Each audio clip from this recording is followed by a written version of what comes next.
క్రమముగా మెల్లగా దృఢమైన నమ్మికతో కూడిన బుద్ధితో మానవుడు సమాధి స్థితిని పొందవలెను. ఈ విధంగా మనసును ఆత్మయందే స్థిరము చేసి మరి దేనిని కూర్చియు తలంపరాదు. భాష్యము. తగిన నమ్మికతోడను బుద్ధితోడను మానవుడు క్రమంగా ఇంద్రియ వ్యాపారముల నుండి విరమింపవలెను. ఇది ప్రత్యాహారమనబడను. విశ్వాసము చేతను జ్ఞానము చేతను ఇంద్రియ విషయ విరమణ చేతను నిగ్రహింపబడిన మనస్సు సమాధి పొందవలెను.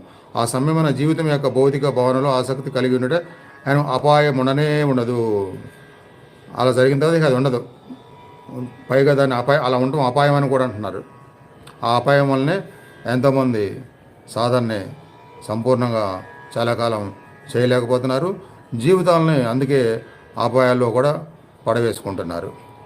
వేరు మాటల్లో చెప్పవలనైనా భౌతిక శరీరం ఉన్నంత వరకు మానవుడు భౌతిక విషయ సంబంధము కలిగి ఉండెను. ఇంద్రియ తృప్తిని